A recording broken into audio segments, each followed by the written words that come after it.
8 previews En 2 jours. en 2 jours. Comment ça va, Alex? Bon, écoute, ça va nickel. Ça va nickel, on se met en condition. Là, on a une petite série à l'Est, là, encore, là. Hein. Tout à Deuxième fait. petite série à l'Est dont on va faire la preview. Bah, c'est pas dégueulasse, hein. Exactement. Le marathon continue.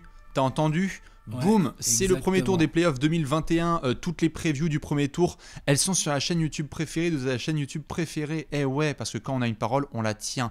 On va vous régaler justement tout ce week-end. Il y a des playoffs 2021 qui vont démarrer au quart de tour. On a déjà fait la preview de Bucks Heat avec un Game 1 qui a lieu ce samedi à 20h. On a déjà fait la preview de Clippers Mavs avec un Game 1 qui a lieu ce samedi à 22h30. Alex, jamais 203. On fait tout de suite la preview de Nets Celtics dont le Game 1 a lieu.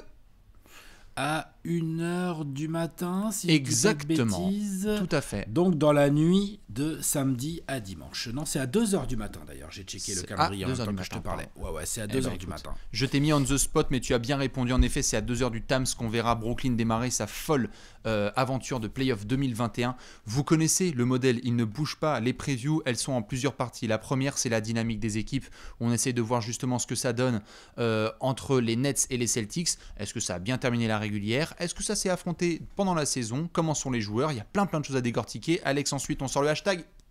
On sort le hashtag tactico-technique cher à Karim Benzema. Tout à fait, on va parler avec Didier Dedesch pour voir ce que ça donne au niveau des effectifs. Qu'est-ce qu'on va regarder de près sur le terrain? Ensuite, on enchaîne avec le joueur à surveiller. Hein. Joueurs à suivre, les jumelles, tout ça, quoi. C'est ça, évidemment, et on termine avec Il Famoso. Le pronostico, l'imparable, l'objectif. Exactement, où là, on sort tout simplement l'avenir. Hein. Je crois que c'est ça qu'on a dit. Bien sûr, l'avenir avec un grand H. Exactement. L'avenir. L'avenir. Vous pourrez vous aussi nous donner votre pronostic en fin de preview. Comme d'hab, on va devoir démarrer avec la dynamique des équipes. Avant ça, je rappelle l'info la plus importante depuis la réouverture des terrasses.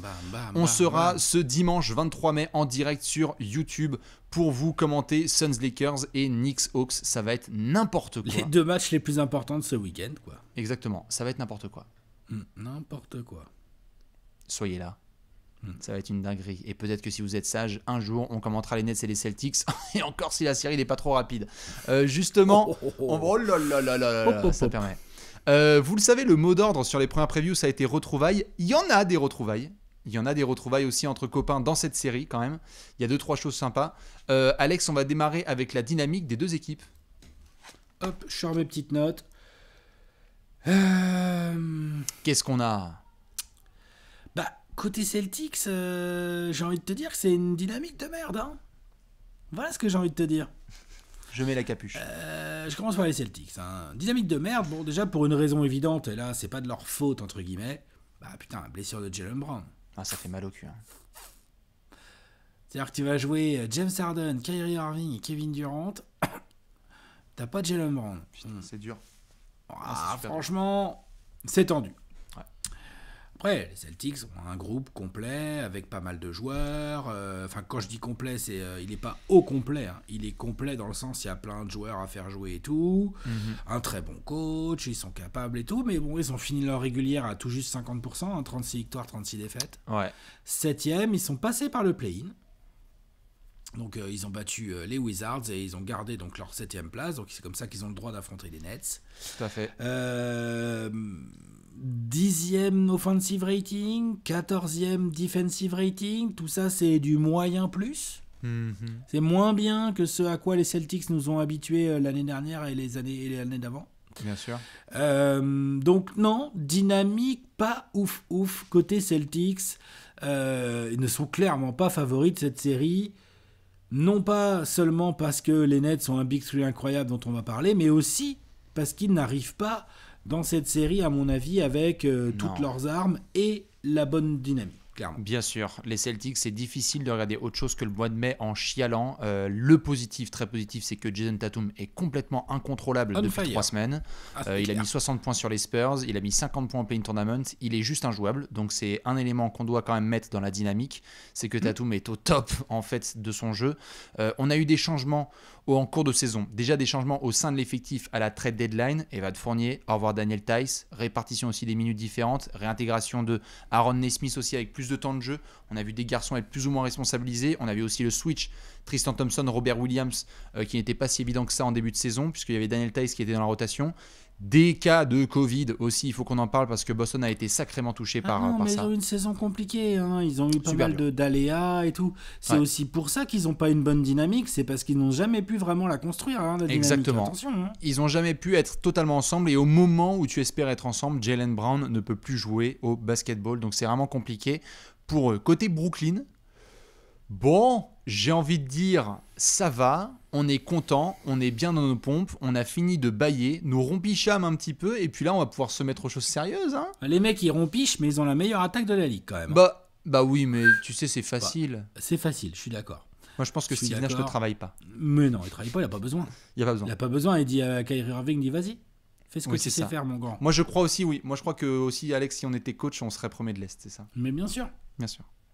Lui, il n'est pas premier. Il n'est même pas premier. Il est même pas premier. Petit joueur. En attendant, il a la meilleure attaque de la ligue dans les mains. Il n'a pas la meilleure défense de la ligue dans les mains. Hein, je crois qu'on peut le dire. Ça, c'est sûr. Ouais. Ça n'a pas l'air d'être trop leur sujet. Bon, ils ont fait des efforts en deuxième partie de saison. Il y a eu plus d'intensité dans la défense collective, notamment sur demi-terrain des Nets et tout. Bon, on est encore loin du compte. Ouais.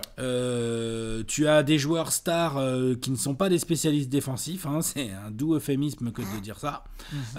Non mais c'est vrai. Du coup, tu vois, Tatum il est en feu. Bah, franchement, je serais pas surpris que Tatum il cartonne pas mal au niveau scoring dans cette série. Bien sûr, bien sûr. Et est-ce que pour autant ça fera gagner des matchs aux Celtics? C'est un autre sujet, ça. Ça, c'est un autre sujet, tout à fait. Il y a Evan aussi, on parle de dynamique, Evan Fournier, qui est aussi, après avoir eu des soucis un peu de Covid lors de son arrivée à Boston, qui a fini la saison en trombe. Il y a eu des très très grosses perfs. Ouais. Kemba a été bon contre Washington.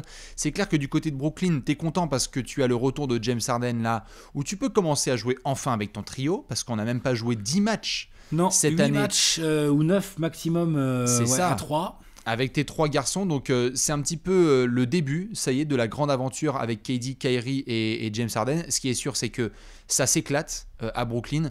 Les ajustements ont été tellement nombreux, on l'a dit pendant les NBA Awards, respect total envers Steve Nash et son staff, parce qu'il y a une saison qui a commencé avec Jarrett Allen, avec Caris LeVert, il y a une saison qui a été continuée sans KD, puis ensuite sans LaMarcus Aldridge, puis il y a eu du Mike James formidablement intégré là à ce groupe, et tous les autres sur le banc des Nets ont aussi dit très bien, c'est pas mon heure de shine, allez, on reste prêt au cas où, hein, si ça va être mes minutes, mais sinon vraiment la dynamique des Nets je la trouve excellente. Ils ont sécurisé leur spot numéro 2 avec brio, vraiment.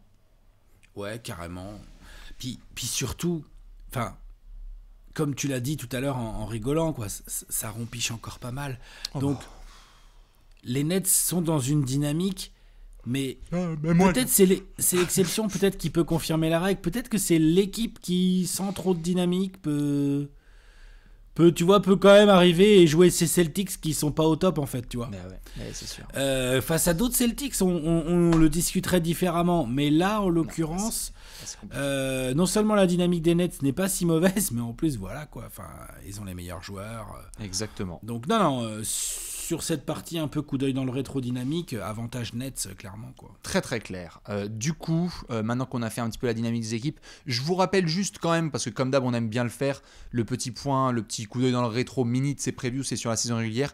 Il y a eu 3-0 pour les Nets face à Boston.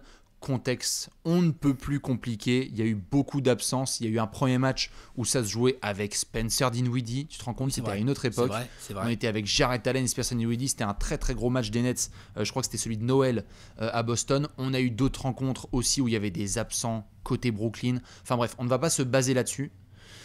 Mais il y a peut-être des garçons dont on va pouvoir reparler dans cette preview, parce que par contre, eux, ils ont été là. Et quand ils ont été là, nom de Dieu. Il est possible.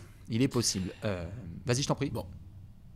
J'enchaîne, on passe au tactico, ou c'est ça que t'allais dire, ou c'est Monsieur Alex qui fait les changements de transition. Non, mais en fait, je savais pas si tu voulais passer au tactico. Mais je savais pas si t'avais fini avec les dynamiques. Mais c'est formidable, on est connectés même à distance. C'est l'heure du point tactico technique, tout à fait mon cher Alex. Hashtag Benzema, hashtag crie mon nom en bleu.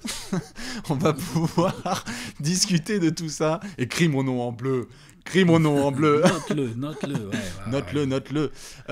On va pouvoir parler justement de points tactico techniques tout de suite. Êtes-vous Brad Stevens? Êtes-vous Steve Nash? Est-ce que vous aimez le thé à la glace? Justement, on va parler de tactique tout de suite. Alex, qu'est-ce que tu vas regarder en principal sur cette série pardon? Plutôt côté Steve Nash, là je m'étais noté, tu vois, au-delà même du rythme dans lequel ces Nets arrivent, c'est l'équilibre qu'ils vont réussir à trouver. On a vu Steve Nash, il s'est pas fait chier le Steve. L'autre, il a changé de 5 majeurs, je sais pas combien de fois dans la saison. 60. En même temps, il a dû jongler entre les absences, les repos, les machins, les trucs, enfin voilà. Il s'est toujours plus ou moins débrouillé pour que ça tourne et qu'il y ait une certaine osmose, une certaine envie collective dans le jeu des Nets. Ouais. Là, en playoff, Steve Nash, même si c'est un coach rookie, il sait que ce sera pas possible. D'ailleurs, on l'a vu, il a annoncé, j'aurai une rotation à 9, il a dit. C'est qui les 9? Bon, je crois qu'il va y avoir Kevin Durant, je pense qu'il y a Kyrie Irving, il y a des chances qu'il y ait James Harden. D'accord? Je pense que Joe Harris est quand même pas mal utile.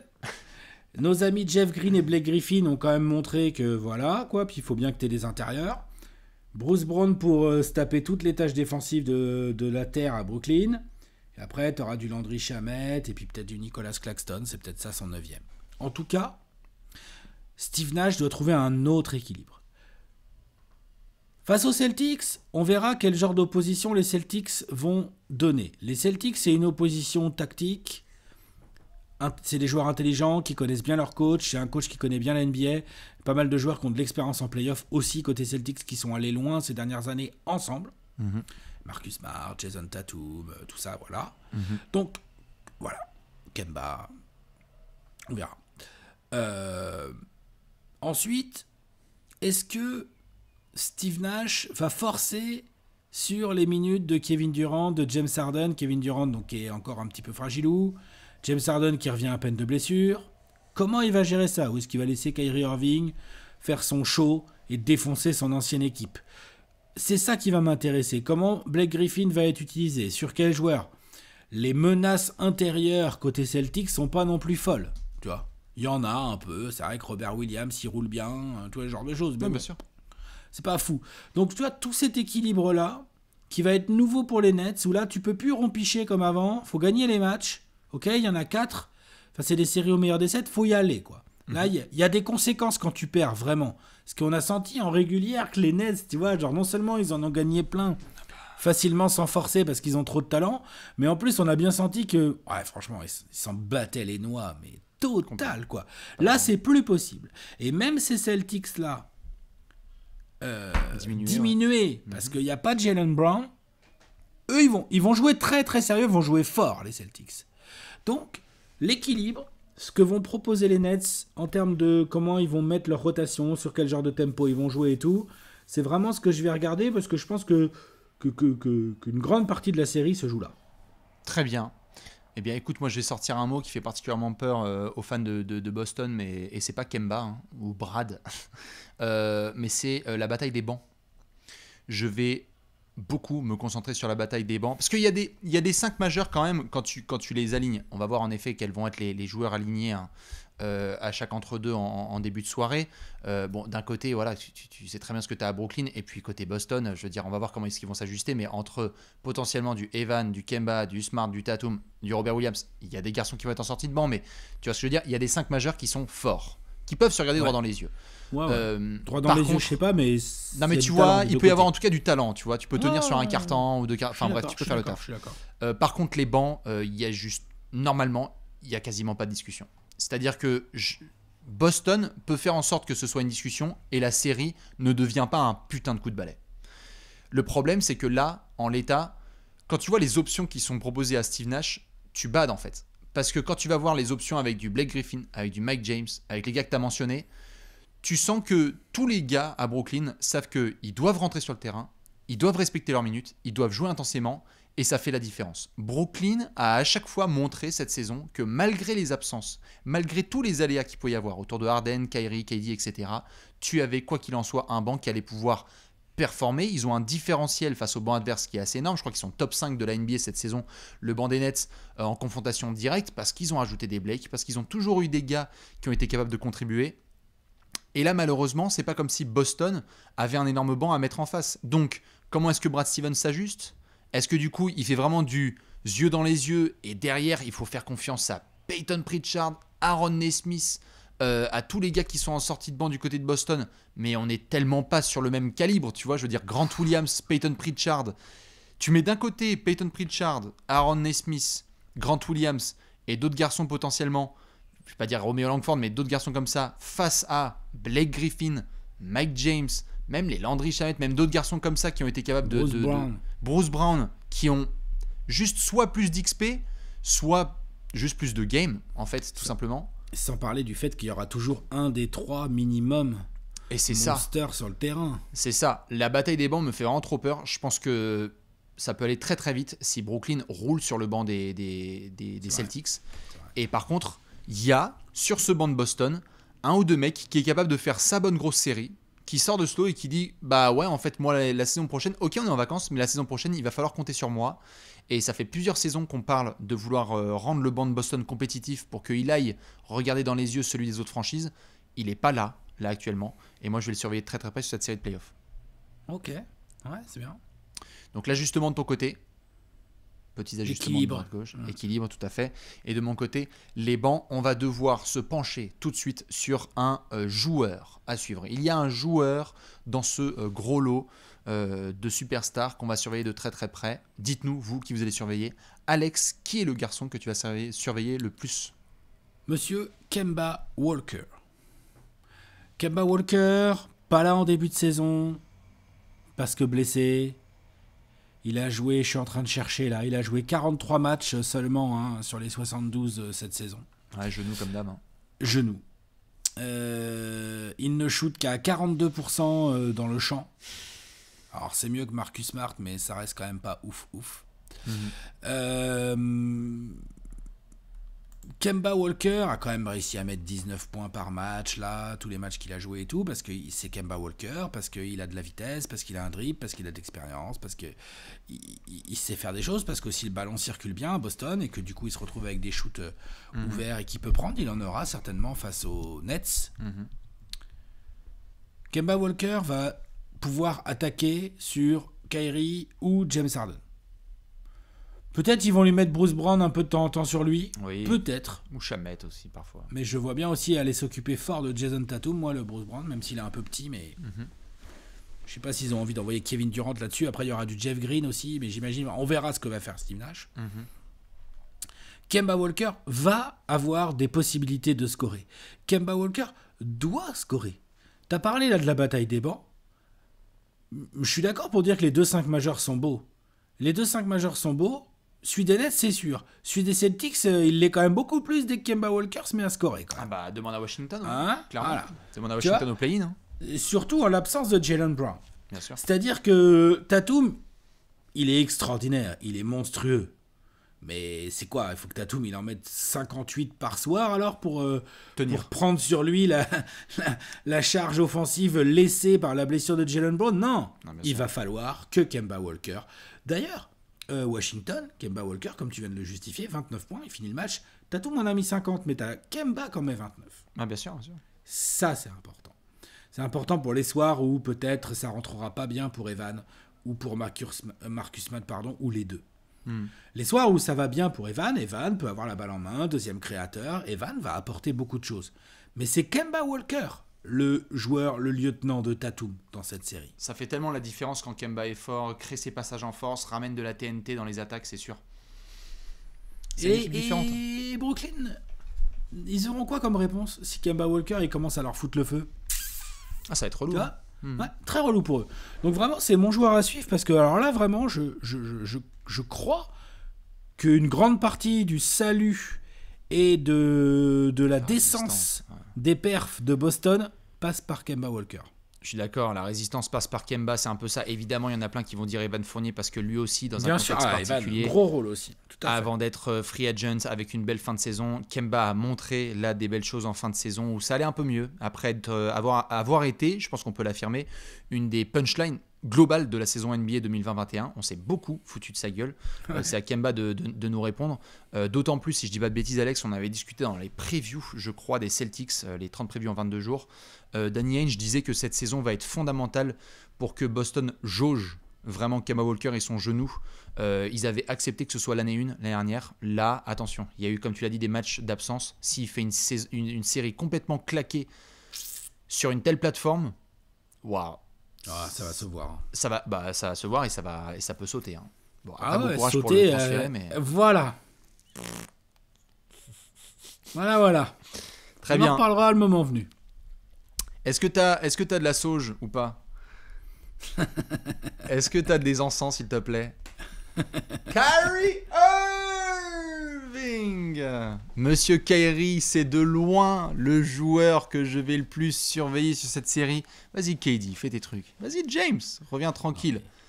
Kyrie retrouve les Celtics. Kyrie retrouve Brad Stevens. Kyrie retrouve Marcus Smart, Jason Tatum. Kyrie affronte Kemba Walker. Kyrie a affronté 3 fois Boston cette saison. Il a mis 40 et 37 points. Il a été de colère. Arrête, t'es noir. Il a à chaque fois, il les a salis. Kyrie fait une saison complètement dingue. On parlait de James Harden dans la discussion du MVP. On parlait de Kevin Durant de retour après autant d'absence. Kyrie Irving a rejoint le club rarissime des joueurs à plus de 25 points de moyenne sur une saison en 50, 40, 90. Kyrie est dans son prime. Kyrie a 28 ans, là, ça y est, on est dans le club des 28 ans où tu atteins le sommet de ta carrière. Il est trop fort, techniquement, en termes d'approche du jeu. Tu sens qu'il a pris une dimension là supérieure. On le savait déjà capable de prendre des coups de feu, certains où à ce moment-là il est juste indéfendable. C'est ce qui permet notamment aux Cavs de faire des dingueries en 2016. Mais là, après autant de critiques contre Boston, tu les retrouves au premier tour. Tu peux leur régler leur cas. Tu vas être en antenne nationale parce que tu es Brooklyn. Non, c'est Kyrie Irving time. Il faut que tu mettes tout le monde dans la sauce. Et alors là, get the fucking popcorn. Parce que franchement, là, oh là là là. Moi, je le vois trop rentrer dans le vestiaire, Kyrie, et lui dire, les gars, Boston, c'est pour moi, les gars. Et je vois trop Harden et Durant faire, oh, vas-y, tranquille. Et encore, il peut tout à fait, ouais, bien sûr, il peut faire ça. Et en plus, ils ont la flexibilité de dire, attends, Kyrie, ça rentre pas trop. Juste, KD, tu peux mettre 13 points d'affilée. Et quand ça revient un peu, on va relaisser Kyrie mettre le feu. Je pense qu'il va. Surtout que Kyrie, il peut avoir Harden en ball handler, je veux dire. Non, mais c'est trop chaud. Marcus Smart, c'est un putain de défenseur. Bien sûr. Mais il va pas pouvoir défendre sur Kyrie et sur James Harden. Non, mais c'est trop compliqué. Je suis d'accord. Et donc, forcément, quand on voit Kyrie retrouver les Celtics, moi, ça m'excite de fou. Kyrie qui a aussi, malheureusement, parce que ça peut être aussi une match-up pour Evan, qui a aussi montré par le passé que lorsqu'il affrontait Evan, il aimait bien mettre des sauces, forcément, parce que on l'avait vu contre Orlando, il aimait bien prendre chaud aussi. C'est une des confrontations individuelles popcorn de ce premier tour des playoffs. Kyrie Irving retrouve les Celtics, c'est le joueur que je vais le plus suivre. J'attends pas 40 points de moyenne, mais à mon avis, il va avoir 2-3 mots. Regarde, même toi, tu te marres. Il va y avoir. J'attends pas 40 points de moyenne. Non, j'attends pas 40 points de moyenne. Mais j'attends 38. Non, même pas en plus, parce que je pense qu'on va voir la physionomie de la série, mais tu sais, ça peut aller très très vite aussi. Je pense qu'il va y avoir au moins 2 ou 3 Kyrie moments où on va se regarder, on va faire ah, mais c'était sûr, ils l'ont laissé retrouver Boston. C'est terrible. Non, mais c'est clair, ça va être passionnant de voir Kyrie Irving dans quel état d'esprit il va aborder cette série, quoi. Tu connais Danny Ainge? Bah putain, j'espère que tu lui as préparé un petit doggy bag parce qu'à mon avis ça va être sale. Ouais, c'est clair. Moi je suis Daniel, je viens pas au stade. Hein. Ah bah clairement, non. Ouais, si, Kemba Walker c'est bien, t'inquiète même pas. On verra dans tous les cas. Dites-nous vous qui vous avez comme joueur que vous allez surveiller de très très près sur cette opposition entre les Nets et les Celtics. Alex, on doit terminer. Hein. Pronostico. Il famoso. Pronostico, tout de suite. Alex, il sort ses notes. Regardez, il est en train de les checker. Bibi aussi, il les a en tête. Vous, dites-nous qui vous avez en vainqueur de cette série et qui va aller en demi-finale pour affronter le vainqueur de Bucks Heat. Attention, hein, cette série, elle va être très sympa. La preview, elle est disponible. Alex, le floor is yours. Nets. 4-1. 4-1 parce que je suis poli. Parce que je suis un garçon poli et que j'ai eu suffisamment de problèmes comme ça avec la fanbase des Celtics. Oh, regarde-le. Non, franchement, attention. Attention, les Celtics. Shame. Attention, pas de Jaylen Brown. Shame. C'est vraiment moche pour eux, faut le reconnaître. Pas de Jaylen Brown. Les trois bestiaux, là, ils sont tous les trois, ils sont chauds et tout, ils vont se relayer. Alors ouais, ils défendent pas hyper bien, donc tu vas essayer de scorer, mais oh là là, attention. La question que je me suis posée en faisant ce pronostic, c'est vas-y, c'est quoi la configuration de match qui fait que les Celtics gagnent un match? C'est un gros Tatum game, Et puis vraiment, tactiquement, ça glisse. Et puis les shoots d'Evan, ils rentrent. Les shoots de Marcus Smart, ils rentrent. Ouais, ils ont le lead tout le match et ils lâchent pas. Et tu vois, tu lâches pas le lead. Et oui, Kyrie shoot mal. Et KD, Nash force pas, quoi. Tu vois, alors, voilà. Mais attention, 4-1, voilà, parce qu'on est poli. 4-1, très bien. Je suis dans l'hésitance là, Alex.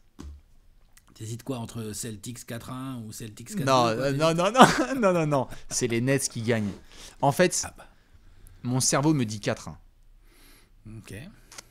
Pour les raisons qu'on a évoquées.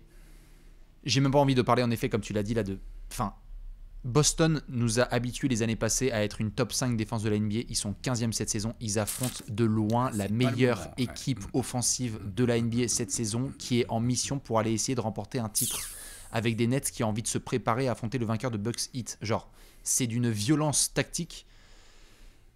Et j'ai un 4-0 en tête. Tu sais quoi, je vais partir sur 4-0. Et à ce moment-là, donc les fans de Boston, lâchez Alex et venez me chercher. Mais en fait, je vais te dire pourquoi. On a souvent eu des débats toute la saison sur Brad Stevens. Je sais que le contexte fait qu'il n'y a pas de Jaylen Brown, etc. C'est compliqué, etc. Mais est-ce que Brad Stevens a vraiment le siège qui chauffe de fou furieux cet été s'il y a 4-0 avec la manière pour Brooklyn? Je pose la question.